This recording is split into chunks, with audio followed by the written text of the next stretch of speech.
friends, my name is Miss Jamie, and my friends the firefighters and I really enjoy talking to you about hazards. So today we have our hazard house that we want to talk about hazards in our homes and things that we can all do to be safer. Before we get started, can anyone tell me what a hazard is? That's right, a hazard is something that is dangerous or unsafe. You are our partners in fire safety. So together, let's make our hazard house a little safer by finding common home fire dangers room by room. As we go through the house together, we're going to find hazards like unsafe chemicals in the home, things that could cause fires, cooking dangers, cigarettes, and vape pens. We are also going to talk about things that our family should have to keep us safe, like smoke alarms and a home fire escape plan. Let's get started. Here in our laundry room, we see there are lots of different hazards that we have. So let's work together to make it a little bit safer. In the corner, I see something that we all should use in our yards to mow our grass. There's a safer place to keep our lawnmower, right? Let's go ahead and move it outside to the garage for safekeeping. I also see a red box that says danger on it. That red box is gasoline for the lawnmower. Gasoline is really dangerous. It can start fires and be explosive. So we need to keep that outside and away from the people inside our home.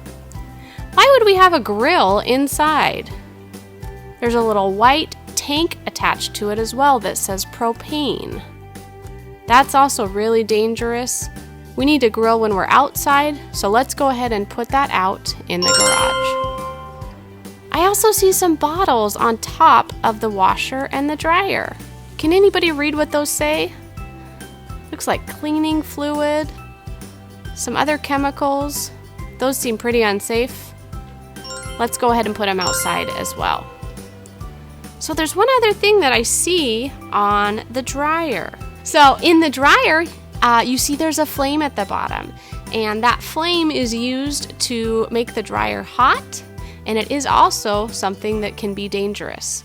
So inside of all of our pockets, there are things, if you dig way down deep, it's called pocket lint. And over time, that stuff can build up in our dryer if we don't clean out the lint trap, and we can have a dryer fire start. So we want to make sure if there's a fire, I see something red next to me, an adult would grab a fire extinguisher and put that out safely. And then to make sure that we don't have that happen, we clean out our lint traps every time we use our dryer. Things are looking pretty safe in our laundry room. Let's go ahead and move to the next place. On to our next room. This one is one of my favorites, the kitchen. Lots of yummy food and fun memories are made in the kitchen. And there can also be hazards. Let's work together to make things safer in the kitchen. I see several hazards that are here. First, if you look on the countertop, there's an outlet with a toaster and the blender plugged in, and it looks like that's an overloaded outlet, which could be a fire risk in our home. So let's go ahead and clean that up and not have as many things plugged in there. That's better. Now, it looks like we are cooking on the stove, and I see some paper towels that are stored above that burner. Is that dangerous? You're right. That could be a really big fire risk. So we want to make sure and move those paper towels so they're not above our cooking surface. And next, I see a little girl that's sitting in front of the oven, and she's holding something up to her mouth. It looks like that might be a cleaner from under the cabinet. Is that a hazard? You're right. That could make her really sick. She could maybe even have to go to the hospital, or she could die. So we want to make sure if we have any chemicals in our home, they are in a locked cabinet away from where young kids can reach them. That looks a lot better, and she went outside to play with her brother. So one of my favorite activities in the kitchen is to cook bacon. We get that oil going and it's really sizzling, and then all of a sudden on the door, it's our neighbor Fred. So I'm going to go walk out and talk to neighbor Fred. He wants to borrow our lawnmower. Is that a safe choice? No, you're right. So I left my cooking unattended, and that could lead to a cooking fire on my stovetop.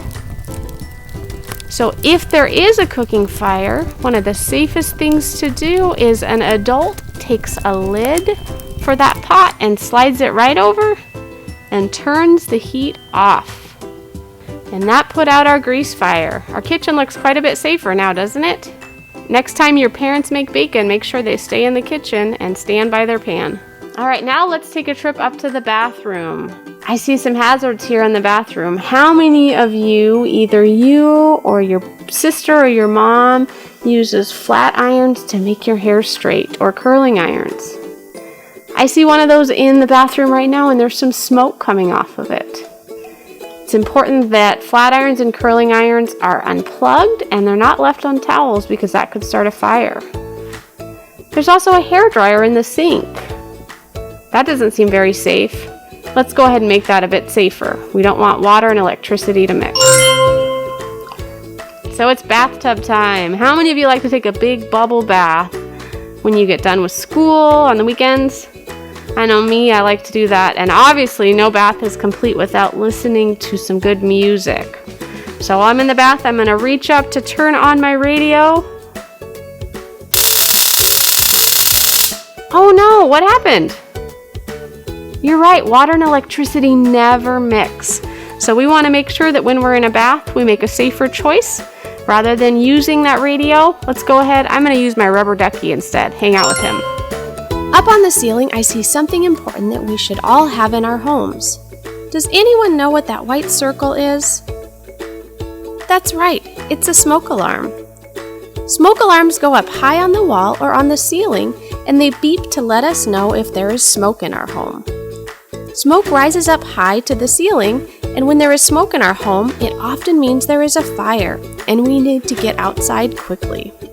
It's important to have smoke alarms in our bedrooms or any room used for sleeping, also in the hallway outside.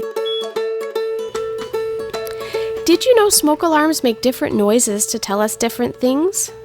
When the smoke alarm smells smoke, it goes beep, beep, beep over and over again, like this. This noise tells us we need to quickly get outside our home in less than 3 minutes and meet our family at our meeting place. Other times it makes a noise kind of like a bird or a cricket, like this.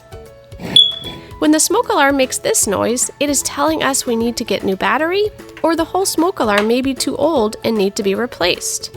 So if you hear this noise, have an adult check if the smoke alarm needs new batteries or you need a new one.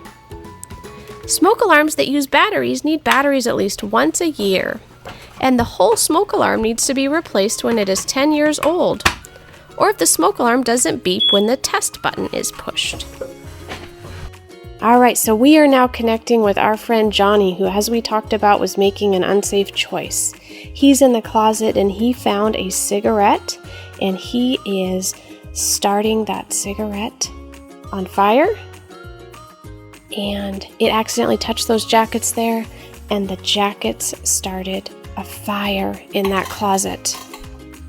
That smoke is going to rise up through the hallway. See it rising on the ceiling there? And it's going to keep going up.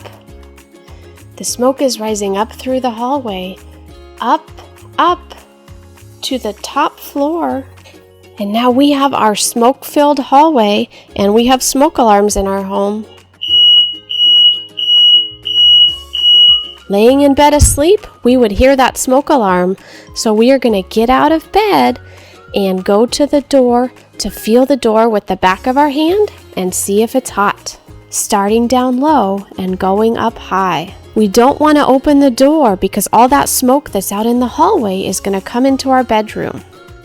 So we keep that shield closed, and we're not going to go out that door because there's smoke and fire out there. So we're going to crawl on the ground and go to our second exit, which is the window. And once we get to the window, we're going to crawl down the window using our fire escape ladder and meet our family in front of the home at our meeting place.